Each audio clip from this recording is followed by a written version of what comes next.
जिसे बुरा लग जाए वो मित्र नहीं, जिसे बुरा ना लगे उसके जैसा कोई दूसरा मित्र नहीं।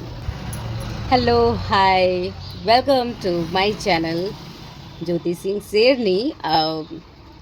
Happy friendship day all of you. आप सबको मित्रता दिवस की हार्दिक शुभकामनाएं। अच्छा, दुनिया में सबसे बड़ा मिसाल ये कहानी, एक तरह से आप कहानी समझ लो, स्टोरी समझ लो, मैं स्टोरी सुना रही हूँ। जो दुनिया में सबसे बड़ा मिसाल दिया जाता है सुदामा जी का और कृष्ण जी के दोस्ती का, है ना।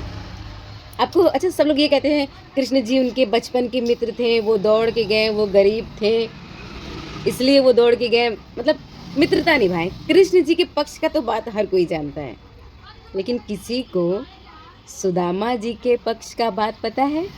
नहीं पता है ना। असली मित्रता सुदामा जी ने निभाई थी, वो भी बहुत छोटे थे तभी, बचपन में जब वो गुरुकुल में थे। तो हम बताते हैं क्या है कहानी, ठीक है। एक बार श्री कृष्ण जी और सुदामा जी एक गुरुकुल में शिक्षा लेने के लिए थे, और एक बूढ़ी दादी थी, ठीक है। तो वो एक मतलब उनको बहुत मेहनत से वो कोई अपना बिजनेस करती थी या फिर नहीं करती थी। वो बहुत ही गरीब थी, बहुत ही ज़्यादा गरीब, बहुत ही ज़्यादा गरीब। तो वो क्या था कि वो उनको एक बार कहीं से मिला चना खाने के लिए, लेकिन क्या हुआ कि वो सोची कि मैं भगवान जी का पूजा कर लूँगी, उसके बाद ये चना खाऊंगी। लेकिन वो जब पूजा कर रही थी, दो चोर थे। वो जो चोर थे वो मतलब उधर ही से जा रहे थे और वो उनका चना चुरा के लेके चले गए। अब क्या हुआ, जो वो बूढ़ी दादी थी पीछे पीछे पीछे पीछे आ रही थी, अपना बोल रही थी मतलब कि जो खाएगा दरिद्र हो जाएगा, उसे कहीं सुकून नहीं मिलेगा तीनों लोक में। अब क्योंकि वो नारायण की भक्त थी तो उनका थोड़ा सा होता है ना कि हाँ, लग जाता है कुछ बात। तो वो जो चोर थे, तो जहाँ पे श्री कृष्ण जी और सुदामा जी शिक्षा ले रहे थे, गुरुकुल में थे, वो वहीं पे अपना रख के छुप जाते हैं, ठीक। अब दूसरे दिन क्या होता है, शाम से जब सुबह होता है तो जो गुरु वहाँ पे गुरु माँ रहती हैं, पहले गुरुकुल में शिक्षा है तो गुरु माँ और गुरु जी दोनों लोग रहते थे। तो जो गुरु माँ रहती हैं तो सुदामा जी को और कृष्ण जी को भेजते हैं लकड़ी लाने के लिए। जब लकड़ी लाने के लिए भेजते हैं तो वहाँ रास्ते में खाने के लिए कि अगर लकड़ी काटते काटते शाम हो गया, उनको भूख लग गया, तो बाबू ये चना खा लेना।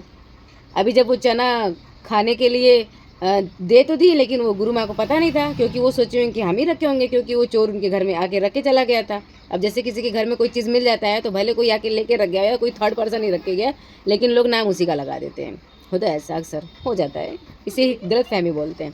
तो सुदामा जी थे तो वो पंडित आदमी थे, पंडित जी थे वो, उनको त्रिकालदर्शी उनको लोग बोलते हैं। खैर वो उनका दरिद्रता उनका पिछले जन्म का कर्म था, क्योंकि वो राधा जी को श्राप दिए थे उनका, जिसके कारण उनका जन्म हुआ था।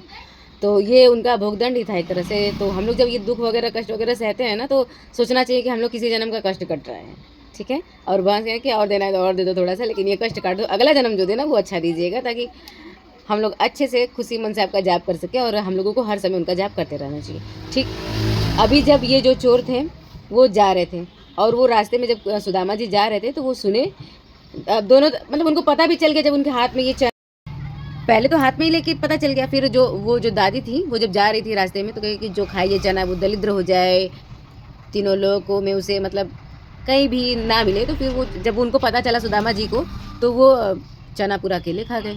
कृष्ण जी पूछे कि अरे यार बड़ा भूख लगा है, क्या खा रहे हो? तो सुदामा जी कह रहे हैं कि मेरा दांत बज रहा है यार, हमको ठंडी लग रहा है, हमको बुखार है, मेरा दांत बज रहा है, मैं कुछ खा नहीं रहा हूँ। अब सुदामा जी कृष्ण जी को नहीं बताया, लेकिन कृष्ण जी तो भाई सीधे भगवान विष्णु जी का रूप, उनको सब पता था।